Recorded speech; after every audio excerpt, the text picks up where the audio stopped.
आइए next question देखते हैं जो 2025 में पूछा हुआ है क्वेश्चन 2025 में, और वो भी 5 मार्क्स का क्वेश्चन है। इसी का वेट कर रहे थे ना कि 5 मार्क्स का क्वेश्चन कब आएगा, आ गया। अब देख लो 5 मार्क्स के क्वेश्चन की खूबसूरती क्या है, इसको सॉल्व कैसे करेंगे, ठीक है।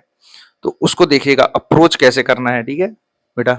तो वो ध्यान देना किस तरह से, क्योंकि आता सब कुछ है, बस थोड़ा सा घुमा के पूछता है, कंफ्यूज करता है, ठीक है। तो आपको पता होना चाहिए पूछ क्या रहा है, तभी तो आप सॉल्यूशन कर पाओगे, ठीक है। तो आइए क्वेश्चन यहाँ पे स्क्रीन पे शो कर रहा होगा, आप रीड करिएगा जैसे जैसे मैं रीड कर रहा हूँ, ठीक है। तो उसको स्टेप वाइज उसको सॉल्व करते चले जाएंगे, ठीक है। तो सबसे पहले क्या बोल रहा है, obtain an expression for the electric field E due to a dipole of dipole moment vector p at a point on its equatorial plane and specify its direction। इतने को पहले हम लोग सॉल्व कर लेते हैं। ये पूछ क्या रहा है, सबसे पहला ये बोल रहा है कि एक डाइपोल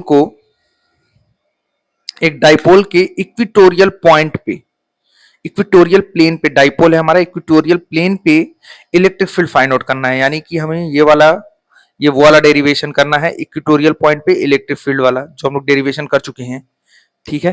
इलेक्ट्रिक फील्ड हम लोग कैलकुलेट कर चुके हैं डाइपोल के लिए इक्विटोरियल पॉइंट पे, याद आ रहा है। ये देखो, ये हमारा माइनस क्यू, ये प्लस क्यू चार्ज, दोनों के बीच डिस्टेंस 2a, ये एक्सिस ऑफ डाइपोल है।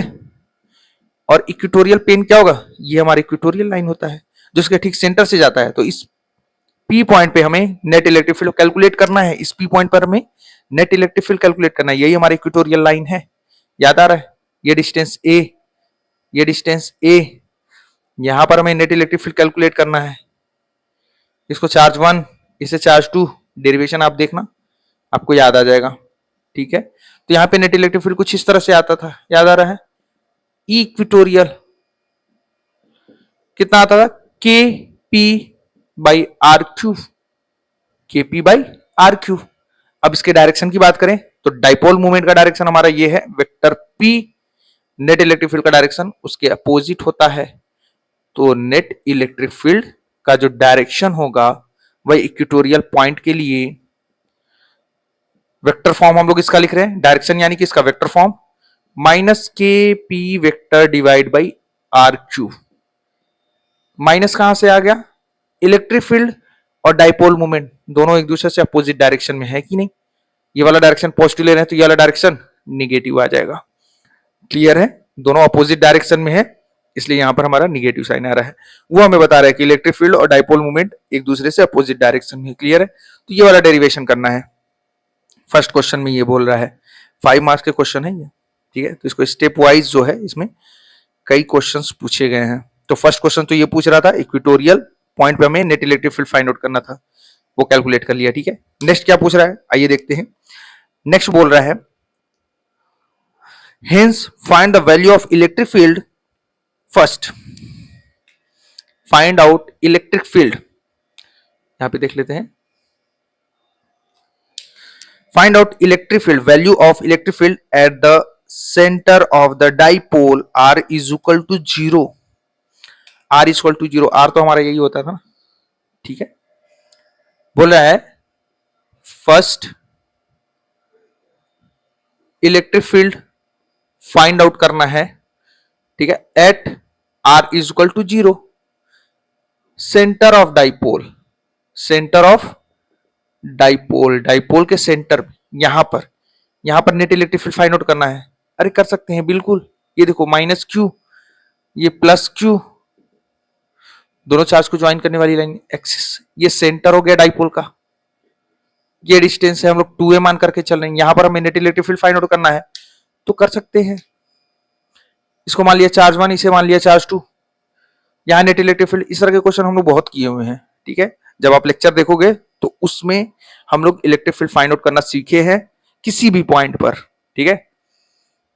तो वो लेक्चर देखोगे तो आपको क्लियर हो जाएगा। वैसे भी मैं यहाँ पे बता रहा हूँ, ठीक है, कैसे इसका डेरिवेशन करें। जहां पे भी net electric field find out करना होता है वहां पर रखते हैं टेस्ट चार्ज। ये चार्ज 1 है, चार्ज 1 की वजह से इस पे आएगा इलेक्ट्रिक फील्ड का डायरेक्शन क्या होगा, जो फोर्स का डायरेक्शन होगा, ये निगेटिव ये पॉजिटिव, तो इस डायरेक्शन में आएगा E1। अच्छा, चार्ज 2 के लिए देख लो, चार्ज 2 के लिए इस पे इलेक्ट्रिक फील्ड का डायरेक्शन क्या होगा, ये भी पॉजिटिव ये भी पॉजिटिव, तो ये इसको रिपेल करेगा, इस डायरेक्शन में आएगा, तो फोर्स जिस डायरेक्शन में उसी डायरेक्शन में इलेक्ट्रिक फील्ड। तो दो वेक्टर हमें मिल गया, एक मिल गया E1 और दूसरा E2। तो नेट इलेक्ट्रिक फील्ड क्या हो जाएगा, E1 प्लस E2, और E1 E2 हम लोग कैलकुलेट कर सकते हैं। E1 क्या होगा, KQ बाई आर स्क्वायर, याद आ रहा है? तो आओ पहले इसको कैलकुलेट कर लेते हैं, E1 E2, फिर इसमें पुट कर देंगे, ठीक है? इसको इक्वेशन 1 मान लेते हैं, ठीक है? तो E1 कैलकुलेट करेंगे, E1 क्या हो जाएगा, KQ1 divide by r square, KQ1 by r square. KQ1 charge, point 1 पे चार्ज कितना है, माइनस Q, साइन को नहीं रखते हैं, बस मैग्नीट्यूड, तो Q। अच्छा, इस Q नॉट पे हमें इलेक्ट्रिक फील्ड फाइंड आउट करना है, E1 उसी पे लग रहा है, ठीक है? तो Q नॉट से इस पॉइंट 1 का जो डिस्टेंस है वो कितना है, ये डिस्टेंस कितना है, ये सेंटर पे है, तो ये डिस्टेंस है हमारा A। Q2 चार्ज का भी डिस्टेंस कितना होगा, A होगा, तो ये हो जाएगा A स्क्वायर। वैसे ही E2 भी कैलकुलेट कर लेते हैं, K Q2 by r square, तो K पॉइंट 2 पे चार्ज कितना है, Q डिवाइड बाई इस सेंटर से इस Q2 चार्ज का डिस्टेंस A, तो A स्क्वायर। तो E1 भी आ गया, E2 भी आ गया, इक्वेशन 1 में हम लोग पुट कर देंगे, यानी कि जो हमारा नेट इलेक्ट्रिक फील्ड हो जाएगा एट O, यानी कि सेंटर पे, यहां पर ये हमारा सेंटर ही है O point. E1 plus E2 add क्यों कर रहे हैं, क्योंकि दोनों ही इलेक्ट्रिक फील्ड का डायरेक्शन सेम है, इसलिए दोनों को ऐड कर रहे हैं। तो ये आ गया है KQ by A square plus KQ by A square, ठीक है? दोनों को ऐड करेंगे हम लोग, दोनों को यहां पर ऐड करेंगे, तो ये ऐड करेंगे तो कितना हो जाएगा, 2KQ divide by A square. ये आ गया हमारा नेट इलेक्ट्रिक फील्ड सेंटर पे, डाइपोल के सेंटर पे। ये हो गया हमारा आंसर। तो अभी तो सेकेंड पार्ट हमारा सॉल्व हुआ है, ये हमारा फर्स्ट पार्ट डेरिवेशन करना है इसमें, दूसरा सेंटर पे हमें net electric field find out करना है, वो कैलकुलेट हो गया। अच्छा, नेक्स्ट क्वेश्चन हमारा क्या पूछा है, नेक्स्ट क्वेश्चन हमारा बोला है यहां पर at a point small r much much greater than a where 2a is the length of the dipole, ठीक है? मतलब बता रहा है कि हमें इलेक्ट्रिक फील्ड फाइंड आउट करना है कहां पर, r, जहां पे r हमारा क्या हो, ग्रेटर देन है AC, ठीक है? बहुत ज्यादा बड़ा है r से, r जो है AC, यानी कि इसी पॉइंट पर हमें कैलकुलेट करना है, इसी P पॉइंट पर, इक्वेटोरियल पॉइंट पे ही हमें नेट इलेक्ट्रिक फील्ड कैलकुलेट करना है इस कंडीशन के साथ, और वो आएगा हमारा यही KP by r cube, KP by r cube, या फिर हम इसको लिख सकते हैं 1/4 pi epsilon naught P by r cube, ठीक है? ये आएगा हमारा, समझ में आया? क्योंकि K की वैल्यू पुट कर दी गई है 1/4 pi epsilon naught P by r cube, तो यही डेरिवेशन हो जाएगा उसके लिए। आ जाओ बेटा, नेक्स्ट पार्ट इसका हम लोग देखते हैं, क्योंकि ये 5 मार्क्स का क्वेश्चन है, तो इसमें 2 पार्ट हैं, तो फर्स्ट पार्ट तो हम लोग सॉल्व कर लिए, ठीक है? सेकंड पार्ट देखते हैं, सेकंड पार्ट हमारा क्या बोल रहा है, उसके लिए कुछ डायग्राम्स दिया हुआ है और कुछ क्वेश्चंस उसमें बोल रहा है क्या, आइए हम यहाँ पर रीड करते हैं, स्क्रीन पे आप देखिएगा, ठीक है? नेक्स्ट क्वेश्चन बोल रहा है, नेक्स्ट क्वेश्चन नहीं, उसी का सेकंड पार्ट है, an electric field E, vector E is equal to 10x plus 5 i cap newton per coulomb. क्या बोल रखा है, एक इलेक्ट्रिक फील्ड है, वेक्टर E कितना दे रखा है हमें, 10x plus 5 i cap newton per कुलाम electric field हमें दे रखा है, ठीक है? Exist in a region in which a cube of side L is kept as shown in the figure, figure में शो किया गया है। Here x and L are in meters, calculate the net flux through the cube, ठीक है? Net flux हमें cube के through निकालना है, साइड दे रखा है L है इस क्यूब का, तो डायग्राम हम बना लेते हैं, उससे हमें क्लियर हो जाएगा क्या हमें नेट फ्लक्स कैलकुलेट करना है, ठीक है? थ्रू द क्यूब, साइड दे रखा है क्यूब का L है, ठीक है? तो डायग्राम बना लेते हैं, आइए, ये हमारा डायग्राम है, ठीक है?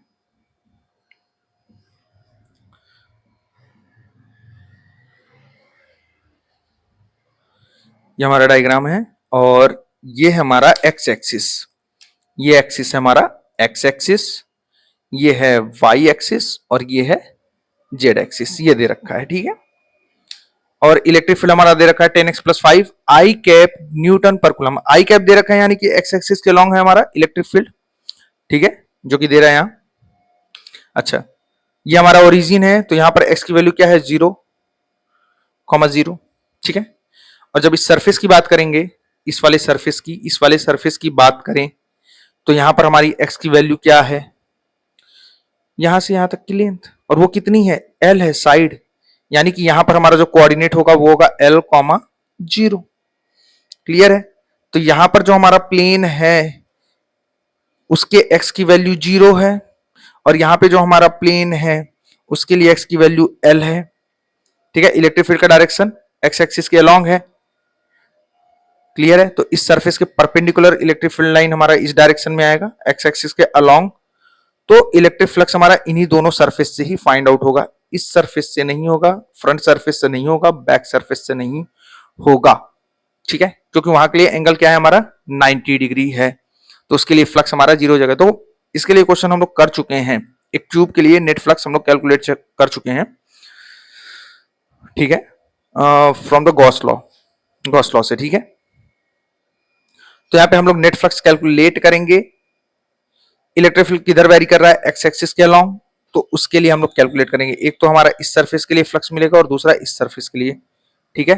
तो सरफेस 1 के लिए हम लोग पहले कैलकुलेट कर लेते हैं, फिर सरफेस 2 के लिए। तो नेट फ्लक्स क्या होगा, दोनों को ऐड कर देंगे, वो हो जाएगा हमारा नेट फ्लक्स, ठीक है। तो आइए कैलकुलेट करते हैं। तो सबसे पहले हम लोग सरफेस 1 के लिए बात करते हैं, ठीक है। तो सरफेस 1 जो हमारा नेट फ्लक्स होगा सरफेस 1 के लिए, वो हम लोग पढ़ चुके हैं, वेक्टर ई डॉट ds, यही तो होता है vector E dot ds। ds हमारा क्या है, सरफेस एरिया, सरफेस एरिया है इस सरफेस का, सरफेस 1 का।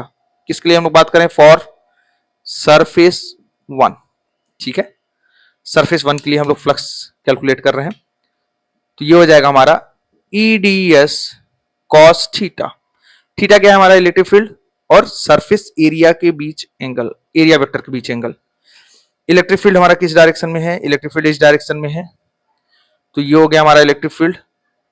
और सरफेस 1 के लिए एरिया वेक्टर इस डायरेक्शन में होगा, ये होगा हमारा एरिया वेक्टर ds वेक्टर, ठीक है। तो इस डायरेक्शन में होगा हमारा ds वेक्टर, ये होगा इलेक्ट्रिक फील्ड, दोनों के बीच एंगल 180 डिग्री। पुट कर देते हैं वैल्यू यहां पे, ई डॉट ए लिखेंगे, ई डॉट ए, ठीक है। ये कॉस थीटा, सॉरी, ये हो जाएगा हमारा एरिया वेक्टर। एरिया वेक्टर इस डायरेक्शन में आएगा, इलेक्ट्रिक फील्ड है इस डायरेक्शन में, पॉजिटिव एक्स डायरेक्शन में, ठीक है। तो ये हो जाएगा ई ए कॉस 180 डिग्री, ठीक है। तो ये आ जाएगा हमारा φ1 net flux through the surface 1। Value put करते हैं, यहां पे आएगा हमारा E1, सरफेस 1 के लिए E1 होगा एरिया A1 कॉस 180 डिग्री, ये हो जाएगा माइनस E1 A1, ठीक है। चलो, माइनस E1 की वैल्यू क्या होगी, यहां पर इलेक्ट्रिक फील्ड कितना होगा, x कितना है, इस वाले प्लेन के लिए x की वैल्यू क्या है 0, तो यहां पर x की वैल्यू 0 पुट करेंगे, आ जाएगा हमारा 5, कितना आ जाएगा 5। तो माइनस E1 हमारा कितना हो जाएगा 10 इंटू 0, क्योंकि x1 हमारा 0 है, यहां पर इस पॉइंट पर x हमारा क्या है 0 है, सरफेस 1 के लिए x क्या है 0, ऐसे ही तो है सरफेस, ठीक है। तो ओरिजिन पे ही है, ओरिजिन पे ही लाई कर रहा है, x जेड वाई प्लेन में है, बट ओरिजिन पे ही है ये सरफेस। तो x हमारा कितना है 0 है इस प्लेन के लिए, सरफेस 1 के लिए, तो x की वैल्यू 0 पुट कर दिया, प्लस क्या है यहां पर 5, ठीक है। EA एरिया कितना है, एरिया क्या हो जाएगा A1, साइड L दे रखा है, क्योंकि ये क्यूब है तो साइड इंटू साइड हो जाएगा, यानी कि साइड का स्क्वायर, यानी कि L का स्क्वायर हो जाएगा, ठीक है। सॉल्व कर दो ये, -5L², ये आ जाएगा हमारा net flux through the surface 1। अब सरफेस 2 के लिए कैलकुलेट कर लेते हैं, यहां पर आ जाओ, फॉर सरफेस 2, सरफेस 2 के लिए कैलकुलेट करेंगे, तो नेट फ्लक्स सरफेस 2 के लिए E2 डॉट A2, तो ये हो जाएगा E2 cos थीटा। थीटा कितना है यहां पर, ये देखो इलेक्ट्रिक फील्ड हमारा इस डायरेक्शन में है, ठीक है।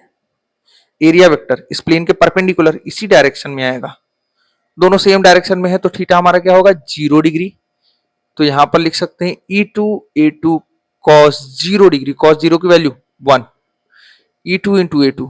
E2 कितना है, E2 है हमारा यहां पर इलेक्ट्रिक फील्ड कैलकुलेट करेंगे तो इलेक्ट्रिक फील्ड किस पे डिपेंड कर रहा है, x पे। यहां पर x कितना है L, x कितना है हमारा x, इस प्लेन के लिए x की वैल्यू कितनी है, कितने डिस्टेंस पे ओरिजिन से, L डिस्टेंस पे, ठीक है। तो हमारा हो जाएगा, वैल्यू पुट करेंगे 10 इंटू एल प्लस 5, ठीक है। ये आई कैप तो डायरेक्शन शो कर रहा है, हमें तो मैग्नीट्यूड लेना है यहाँ पर, ठीक है। यहाँ पे आई कैप इसीलिए नहीं लिया है क्योंकि हमें मैग्नीट्यूड चाहिए, मैग्नीट्यूड से मतलब है, ठीक है। 5 A2 ये हो जाएगा L स्क्वायर, वही इसका एरिया, सरफेस 2 का एरिया, साइड L ये भी L, तो L इंटू L क्या हो जाएगा L स्क्वायर। सॉल्व कर देते हैं इसको, ये हो जाएगा हमारा 10L, अंदर आएगा मल्टीप्लाई तो L cube plus 5L square, ये हो गया हमारा नेट फ्लक्स सरफेस 2 के लिए। ये देखो सरफेस 2 के लिए भी फ्लक्स मिल गया, सरफेस 1 के लिए भी फ्लक्स मिल गया। अब नेट फ्लक्स हम लोग कैलकुलेट कर लेंगे, नेट फ्लक्स यही कैलकुलेट कर लेते हैं, आइए। फाइ नेट φ1 प्लस φ2, φ1 कितना आया है माइनस 5L स्क्वायर प्लस φ2 कितना आया है 10L cube plus 5L square, 5L square से 5L स्क्वायर कैंसिल, आ गया 10L cube net flux through this cubical surface. इसके लिए नेट फ्लक्स हमारा कैलकुलेट हो गया। क्लियर है, समझ में आ रहा है क्या, ठीक है। यूनिट क्या हो जाएगा वोल्ट मीटर या फिर न्यूटन पर कूलम मीटर स्क्वायर, ठीक है।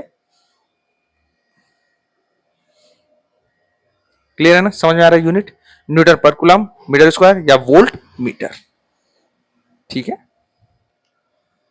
अच्छा, अभी भी दिमाग में चल रहा होगा कि क्यों हम लोग सिर्फ इन दोनों सरफेस के लिए ही फ्लक्स कैलकुलेट कर रहे हैं, क्या इस सरफेस के लिए नहीं होगा, नहीं, इसके लिए फ्लक्स हमारा 0 आएगा। गॉस लॉ से देख लो, हाँ गॉस लॉ से बोल रहा हूं, ये इसके लिए फ्लक्स हमारा 0 होगा क्योंकि किस पे डिपेंड करता है फ्लक्स, थीटा पे भी तो डिपेंड करता है। अगर हम लोग यहां पर देखें इलेक्ट्रिक फील्ड का डायरेक्शन क्या है एक्स डायरेक्शन, इस डायरेक्शन में इलेक्ट्रिक फील्ड है, इसके लिए एरिया वेक्टर क्या होगा इस डायरेक्शन में, दोनों के बीच एंगल कितना आएगा 90 डिग्री, और cos 90 की वैल्यू 0, तो इस वाले सरफेस के लिए फ्लक्स 0 हो गया। अच्छा, इस वाले सरफेस के लिए देख लो एरिया वेक्टर किधर आएगा डाउनवर्ड डायरेक्शन में। अच्छा, ये वाला कंसेप्ट हमें एकदम अच्छे से क्लियर हो जाएगा जब हमारा वो वाला लेक्चर देखेंगे इलेक्ट्रिक फ्लक्स का। हम लोग जो लेक्चर कंप्लीट किए हैं अगर वो आप देखते हो तो आपको ये कंसेप्ट पूरी तरह से क्लियर हो जाएगा। वहां पे हमने एक क्यूब एग्जांपल में लेकर के रखा है, उसके 6 फेज के लिए फ्लक्स कैलकुलेट किया है, ठीक है।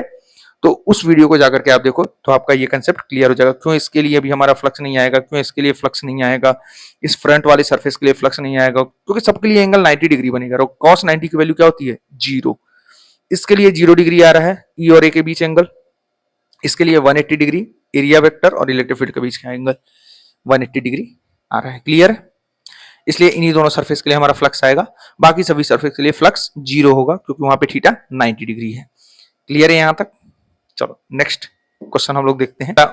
नेक्स्ट क्वेश्चन है हमारा जो आपको स्क्रीन पे शो कर रहा होगा। नेक्स्ट क्वेश्चन हम लोग देखते हैं on the basis of Gauss law, ठीक है।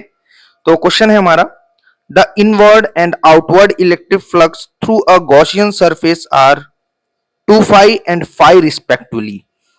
दे रखा है क्वेश्चन और ये हमारा आ चुका है 2023 में, 2023 में हमारा क्वेश्चन आ चुका है, ठीक है। बोल रहा है कि inward and outward electric flux दे रखा है हमें, इनवर्ड इलेक्ट्रिक फ्लक्स है 2 फाई और आउटवर्ड इलेक्ट्रिक फ्लक्स है फाई। कोई क्लोज्ड गॉसियन सरफेस है उसके थ्रू जो इनवर्ड फ्लक्स है यानी कि फाई इनवर्ड की बात करें वो है हमारा 2 फाई, और इनवर्ड जो फ्लक्स है यानी कि इलेक्ट्रिक फील्ड लाइन जो इनवर्ड डायरेक्शन में उसके लिए फ्लक्स है 2 फाई, तो उसको हम निगेटिव से रिप्रेजेंट करते हैं। और आउटवर्ड डायरेक्शन में जो हमारा फ्लक्स है वो हमारा कितना है 5। आउटवर्ड डायरेक्शन में जो हमारा इलेक्ट्रिक फील्ड होगा उस गॉसियन सरफेस से आउटवर्ड डायरेक्शन में जो हमारा इलेक्ट्रिक फील्ड होगा उसकी वजह से हमारा इलेक्ट्रिक फ्लक्स होगा, उसको हम लोग पॉजिटिव से रिप्रेजेंट करते हैं। जो इलेक्ट्रिक फील्ड लाइन इनवर्ड होती है उसके लिए फ्लक्स निगेटिव इनवर्ड डायरेक्शन में, ठीक है। और जो electric field line Gaussian surface से आउटवर्ड डायरेक्शन में है उसके लिए हम लोग पॉजिटिव साइन यूज करते हैं, ठीक है। उसके लिए फ्लक्स कैलकुलेट करने के लिए प्लस, ठीक है, वो हमारा पॉजिटिव होगा, ठीक है, वो पॉजिटिव फ्लक्स होगा। और जो इनवर्ट डायरेक्शन में वो हमारा निगेटिव होगा, ठीक है। तो अगर हम लोग यहां पर नेट फ्लक्स की बात करें तो नेट फ्लक्स हमारा क्या हो जाएगा -2 प्लस 5 यानी कि -5 के बराबर हो जाएगा ये हमारा नेट फ्लक्स, ठीक है। और अकॉर्डिंग टू गॉस लॉ हमें पता है जो नेट फ्लक्स होता है वो क्या होता है Q net enclosed divide by epsilon naught, ठीक है। और इसमें हमें कैलकुलेट भी करना है what is the net charge enclosed by the surface. First पूछ रहा है कि what is the net charge enclosed by the surface, तो net charge enclosed by the surface इसी की वैल्यू हमें कैलकुलेट करनी है। तो हम लोग लिख सकते हैं Q नेट इनक्लोज्ड कितना हो जाएगा 5 net into epsilon naught. Net flux कितना है -5 इंटू एप्सिलॉन नॉट, ये हमारा आ गया Q net enclosed through the surface, through the Gaussian surface. ये हमारा आंसर है। क्लियर है, फर्स्ट पार्ट का आंसर आ गया। सेकंड पार्ट हम लोग देख लेते हैं। सेकंड पार्ट क्या बोल रहा है, if the net outward flux through the surface were 0 can it concluded that there were no charges inside the surface, justify your answer. इस तरह के क्वेश्चन को किस तरह से हम लोग करेंगे सॉल्व। सेकेंड पार्ट ये बोल रहा है, सेकेंड पार्ट फिर से हम लोग रीड कर रहे हैं। बोला if the net outward flux through the surface were 0, ये बोल रहा है कि नेट फ्लक्स अगर 0 है, net flux through the surface अगर 0 है तो उस केस में हम लोग क्या ये बोल सकते हैं, कंक्लूड कर सकते हैं कि there were no charge inside the surface, surface के अंदर कोई भी चार्ज नहीं है, ये हम बोल सकते हैं क्या। तो ऐसा पॉसिबल नहीं है, ऐसा हम लोग कंक्लूड नहीं कर सकते। क्यों नहीं कर सकते, नेट फ्लक्स 0 होने का मतलब क्या है, पहले ये समझ लो। नेट फ्लक्स 0 होने का मतलब क्या है, नेट फ्लक्स 0 होने का मतलब ये है, गॉस लॉ से हमें पता है Q net enclosed divide by epsilon not. और नेट फ्लक्स अगर 0 है तो उस कंडीशन में Q net enclosed divide by epsilon not, यानी कि हम लोग बोल सकते हैं नेट चार्ज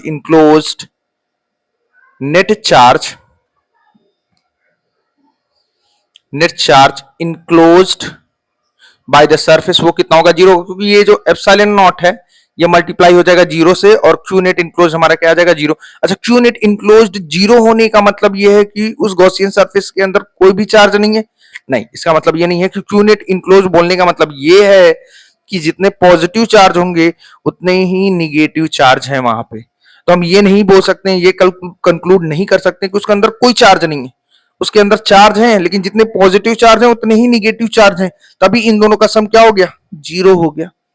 क्लियर है, तो इस तरह से इसको कंक्लूड कर सकते हैं। क्लियर। नेक्स्ट क्वेश्चन हम लोग देख रहे हैं यहां पर स्क्रीन पे, ठीक है, आइए उसको रीड करते हैं और उसको सॉल्व करते हैं। नेक्स्ट क्वेश्चन है हमारा जो 2020 में पूछ चुका है, क्वेश्चन जो है हमारा 2020 में आ चुका है, ठीक है। अब क्वेश्चन क्या बोल रहा है उसके बेसिस पे हम लोग गिवन डेटा लिख लेते हैं और डायग्राम बना लेते हैं, ठीक है।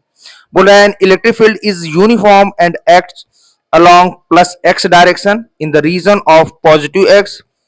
It is also uniform with the same magnitude but acts in negative x direction in the region of negative x. Okay, the value of field is E is equal to 200 Newton per Coulomb for x greater than 0 and E is equal to minus 200 Newton per Coulomb for x less than 0.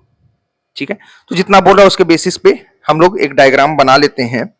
ये बोल रहा है हमारा, ये देखो ये हमारा y axis और ये हो गया हमारा x एक्सिस, ये हमारा पॉजिटिव x एक्सिस है और ये हमारा निगेटिव, ठीक है, निगेटिव डायरेक्शन है। और ये हमारा पॉजिटिव डायरेक्शन है। तो बोल रहा है कि पॉजिटिव डायरेक्शन में जो हमारा इलेक्ट्रिक फील्ड है, इलेक्ट्रिक फील्ड यहां पर एक्चुअली में तो यूनिफॉर्म है, ठीक है। तो इस डायरेक्शन में है इलेक्ट्रिक फील्ड कितना 200 न्यूटन पर कूलम, ठीक है। और इस डायरेक्शन में भी हमारा इलेक्ट्रिक फील्ड है वो कितना है 200 न्यूटन पर कूलम, ठीक है। दोनों ही डायरेक्शन में हमारा इलेक्ट्रिक फील्ड सेम दे रखा है।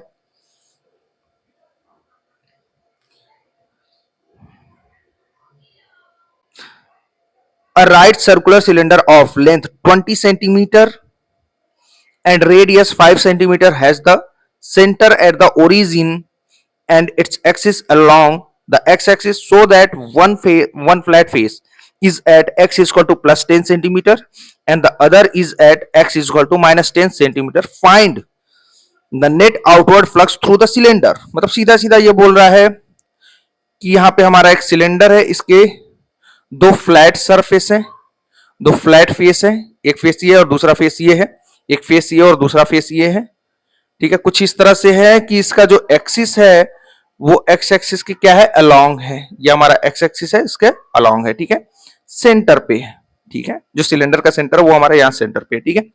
अच्छा, यहां से जो डिस्टेंस दे रखा है वो दे रखा है 10 सेंटीमीटर और यहां से डिस्टेंस 10 सेंटीमीटर, ये माइनस 10 सेंटीमीटर हो गया या प्लस 10 सेंटीमीटर, ठीक है।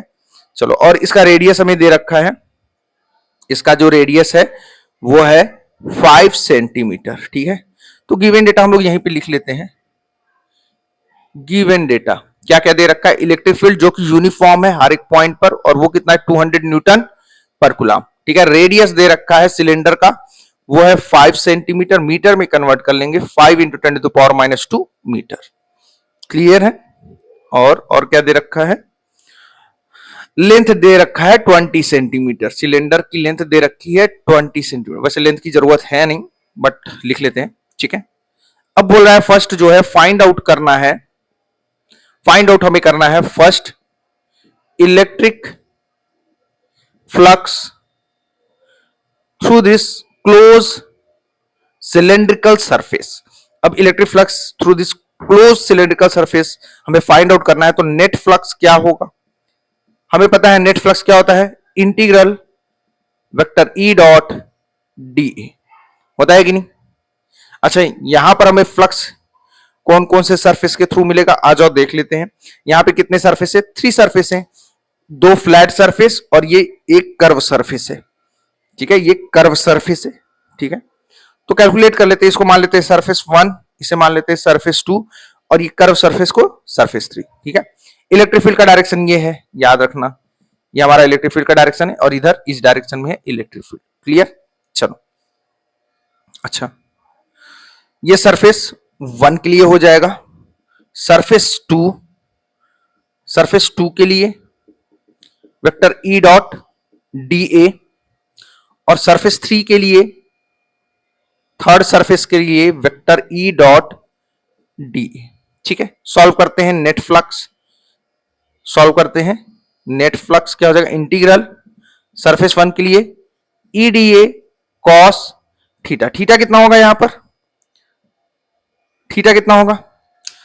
अच्छा, यहां पर देखो छोटा सा एरिया लेंगे, यहां छोटा सा एरिया लेंगे, इसके लिए एरिया वेक्टर इस डायरेक्शन में होगा, इलेक्ट्रिक फील्ड भी सेम डायरेक्शन में है, तो दोनों के लिए इलेक्ट्रिक फील्ड और एरिया वेक्टर सेम डायरेक्शन में, तो थीटा कितना हो जाएगा 0 डिग्री, प्लस सरफेस 2 के लिए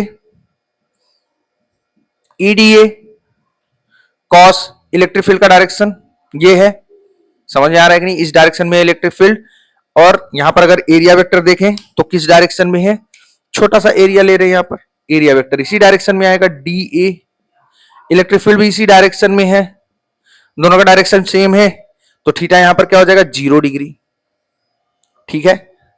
अच्छा, थर्ड सरफेस के लिए ईडीए कॉस थीटा क्या होगा, ये थर्ड सरफेस है हमारा, यहां पर सरफेस पर छोटा सा एरिया लिया, एरिया वेक्टर इस डायरेक्शन में होगा, सरफेस के परपेंडिकुलर होता है, प्लेन के परपेंडिकुलर, ये सिलेंड्रिकल है, इसके ऊपर एरिया लिया तो एरिया ये है, तो एरिया वेक्टर क्या होगा इसके परपेंडिकुलर अपवर्ड है, इलेक्ट्रिक फील्ड इस डायरेक्शन में, इलेक्ट्रिक फील्ड इस डायरेक्शन में, दोनों के बीच एंगल 90 डिग्री, दोनों के बीच एंगल कितना है 90 डिग्री, तो यहां थीटा हमारा 90 डिग्री हो गया।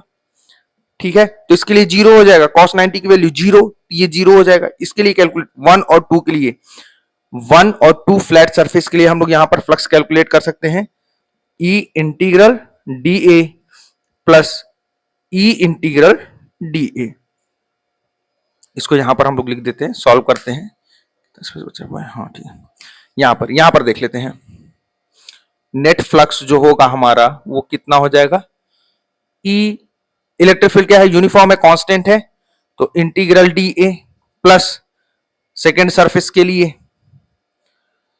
ई इंटीग्रल डी ए, ये क्या हो जाएगा, ई इंटीग्रल डी ए क्या हो जाएगा, टोटल एरिया हो जाएगा इस फ्लैट सरफेस ए का, इस फ्लैट सरफेस का प्लस फ्लैट फेस का, इलेक्ट्रिक फील्ड ई, और ये फ्लैट फेस 2 का total area, integration D A किसको रिप्रेजेंट कर रहा है, टोटल एरिया को, टोटल सरफेस एरिया को। ठीक है, तो दोनों तो सेम है, दोनों का एरिया सेम होगा, तो ये हो जाएगा 2EA, वैल्यू पुट कर देते हैं, ई की वैल्यू है 200, ए की वैल्यू है पाई आर स्क्वायर, क्या होगा इसका एरिया कितना हो जाएगा, सर्कुलर प्लेट है उसके लिए एरिया हो जाएगा पाई आर स्क्वायर, रेडियस हमें पता है 5 इंटू 10 टू द पावर -2, तो 5 इंटू 10 टू द पावर -2 का होल स्क्वायर।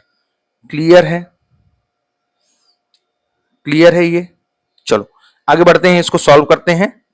ये हो जाएगा हमारा 4 into 10 to the power 2, 10 to the power 2, समझ में आ रहा है ना, 2 2 जा 4, 400 होगा, तो 400 को लिख रहा हूं मैं 10 टू द पावर 2 इंटू पाई।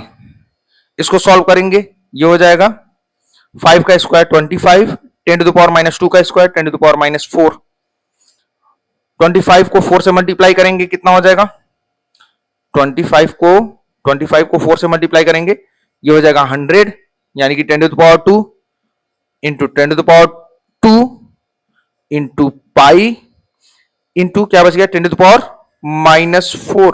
अब ये देखो 10 टू द पावर -4 और 10 to the power 2, 10 to the power 2, ये क्या हो जाएगा 10 टू द पावर 4, ये कैंसिल हो जाएगा, इससे बच के आ गया पाई। तो हमारा टोटल फ्लक्स आ गया, net flux through this closed cylindrical surface, वो कितना आ गया, पाई वोल्ट मीटर। ठीक है, या फिर हम लोग इसको लिख दें यूनिट पाई न्यूटन मीटर स्क्वायर पर कूलम, हो जाएगा हमारा आंसर नेट फ्लक्स। ये हमारा नेट फ्लक्स हो जाएगा। क्लियर है, यहां तक समझ में आ गया।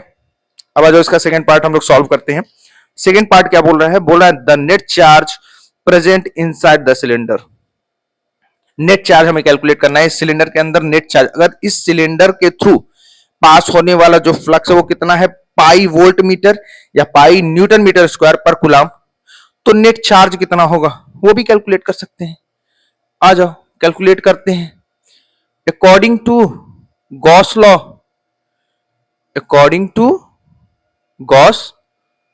गॉस लॉ के अकॉर्डिंग हमें पता है जो नेट फ्लक्स होता है वो क्या होता है, q net enclosed divide by epsilon naught.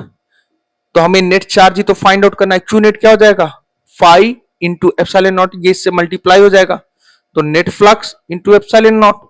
Net flux कितना है पाई, और एप्सिलॉन नॉट की वैल्यू होती है 8.85 इंटू 10 टू द पावर -12।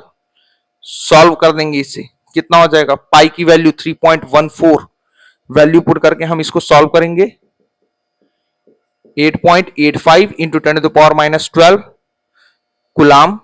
इसको सॉल्व करेंगे तो ये हमारा आंसर आएगा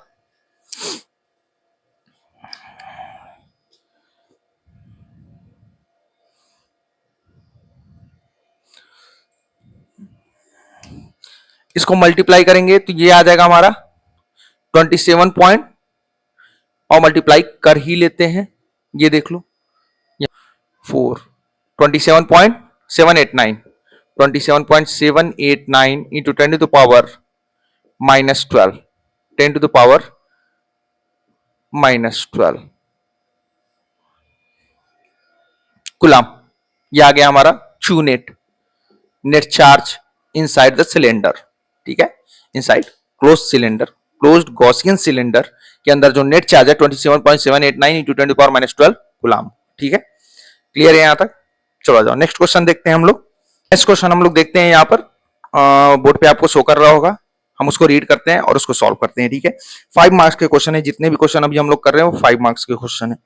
ठीक है, नेक्स्ट क्वेश्चन है हमारा 2018 में ये आ चुका है, 2018 में। ठीक है, 5 मार्क्स का क्वेश्चन है, चलिए सॉल्व करते हैं। क्वेश्चन बोल रहा है define electric flux. Electric flux को डिफाइन करना है तो इलेक्ट्रिक फ्लक्स हम लोग डिफाइन कर सकते हैं। It is a measure of number of electric field line passing normally through a given surface area, उसे हम लोग क्या बोलते हैं? Electric flux. फिर क्या बोल रहा है? इज इट अ स्केलर और वेक्टर क्वांटिटी? ऑब्वियसली ये क्या है? इलेक्ट्रिक फील्ड लाइन के नंबर का मेजरमेंट है, तो किसी भी चीज का नंबर जो है वो हमारी स्केलर क्वांटिटी होगी, वेक्टर क्वांटिटी नहीं होगी। 2 मार्कर हैं यहां पर, तो ये 2 ही होंगे, 2 ही रहेंगे। डायरेक्शन भले ही चेंज हो जाए तो डायरेक्शन पे डिपेंड करेगा क्या इसका नंबर? नहीं, ऐसा तो नहीं है डायरेक्शन चेंज कर दिया तो 3 हो गया, 4 हो गया, 5 हो गया, ऐसा तो नहीं है। तो डायरेक्शन पे डिपेंड कर रहा है क्या? Number of marker? नहीं। तो वैसे ही number of electric field line हमारी जो है वो डायरेक्शन पे डिपेंड नहीं करेगी। मतलब कोई भी बोल रहा है कि it is a measure of number of electric field line passing normally through a given surface area, इस गिवन सरफेस एरिया से number of electric field line जो पास हो रही है परपेंडिकुलर डायरेक्शन में, उसके नंबर के मेजरमेंट को इलेक्ट्रिक फ्लक्स बोल रहे हैं। तो किसी भी चीज का नंबर वो क्या हो सकता है? स्केलर क्वांटिटी होगा, डायरेक्शन पे डिपेंड नहीं करेगा, इसलिए वो वेक्टर क्वांटिटी नहीं होगा। तो इलेक्ट्रिक फ्लक्स हमारा क्या है? Scalar quantity. चलो नेक्स्ट क्या बोला है? Point charge q is at the distance of d by 2 directly above the centre of a square of side d as shown in figure. Figure में शो कर रहा है। Use Gauss law to obtain the expression for the electric flux through the square. चलो आ जाओ, इसमें 2 part है, तो फर्स्ट पार्ट हम पहले सॉल्व कर लेते हैं। ए, इलेक्ट्रिक फ्लक्स पूछा तो वो तो हम बता दिए। कौन सी क्वांटिटी? स्केलर या वेक्टर? वो है स्केलर क्वांटिटी। ठीक है, इलेक्ट्रिक फ्लक्स हमारी स्केलर क्वांटिटी है। ठीक है, नेक्स्ट बोल रहा है, यहां पर डायग्राम दे रखा है कि यहां बोल रहा है कि एक स्क्वायर है, ये एक स्क्वायर है, साइड दे रखा है डी, स्क्वायर के सेंटर से d/2 डिस्टेंस पे यहां पर एक चार्ज रखा हुआ है। ठीक है, अब चार्ज यहां रखा हुआ है तो चार्ज से क्या होगी? इलेक्ट्रिक फील्ड लाइन पास होगी। समझ में आ रहा है कि नहीं? इलेक्ट्रिक फील्ड लाइन यहां से रेडियली आउटवर्ड डायरेक्शन में होगी, तो इस प्लेन से जो है इलेक्ट्रिक फील्ड लाइन पास होगी, तो इस प्लेन के थ्रू पास होने वाला फ्लक्स हमें बताना है। इस प्लेन के लिए इलेक्ट्रिक फ्लक्स हमें फाइंड आउट करना है। क्लियर है? तो अकॉर्डिंग टू गॉस लॉ हम लोग क्या करेंगे? यहां पर एक गॉसियन सरफेस बनाएंगे। ठीक है, गॉसियन सरफेस कैसे बनाएंगे? हम यहां पर क्या करेंगे? ये जो हमारे पास स्क्वायर प्लेट है इसको एक क्यूब में कन्वर्ट कर देंगे। ठीक है, तो इसको हम एक क्यूब बना देंगे और इस तरह से बनाएंगे कि ये चार्ज क्या हो जाए? उस क्यूब के सेंटर में आ जाए। बिल्कुल बना सकते हैं, जैसे यहाँ पे हमारा डी साइड का क्या एक प्लेट लगाया गया है। ठीक है, स्क्वायर प्लेट, वैसे ही हम लोग इधर भी लगा देंगे। ये लो, ये लगा दिया, इसके ऊपर भी लगा दिया, ये लो, इस साइड भी लगा दिया, ये लो, बन गया कि नहीं? और ये जो क्यू चार्ज है वो हमारा कहां पे है? सेंटर पे है। तो डी डिस्टेंस, साइड क्या है? डी है।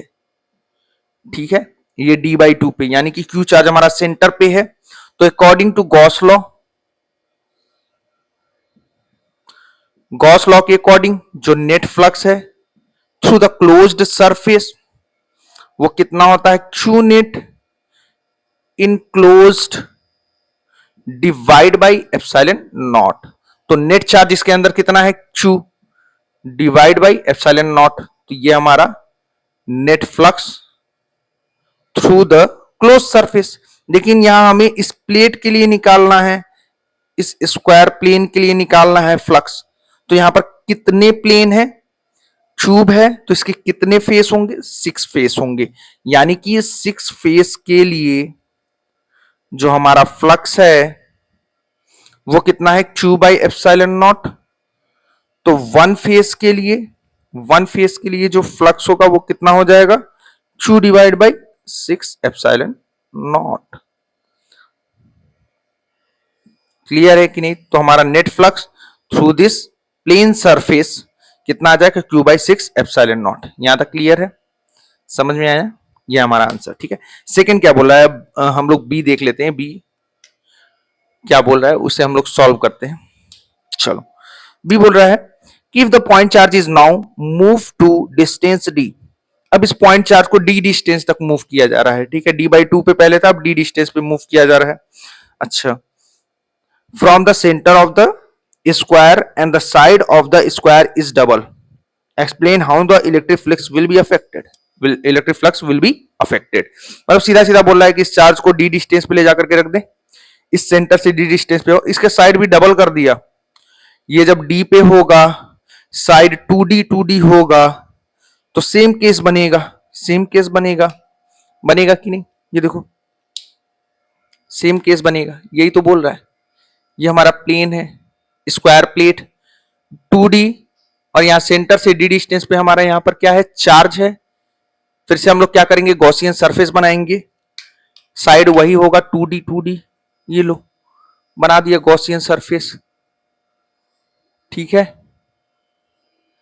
फिर से ये हमारा क्या हो जाएगा, सेंटर में आ जाएगा ये चार्ज, और 6 फेस के लिए जो नेट फ्लक्स होगा वो कितना होगा, according to Gauss law, q by epsilon naught. तो 1 फेस के लिए, सिर्फ इस फेस के लिए फ्लक्स कितना हो जाएगा, 5 equal to q by 6 epsilon naught. तो फ्लक्स यहां पर क्या होगा, सेम रहेगा, चेंज नहीं होगा, तो electric flux will be unaffected. Electric flux will be unaffected, ठीक है। जितना पहले था उतना ही हमारा सेकंड केस में भी है। क्लियर है यहां तक समझ में आया?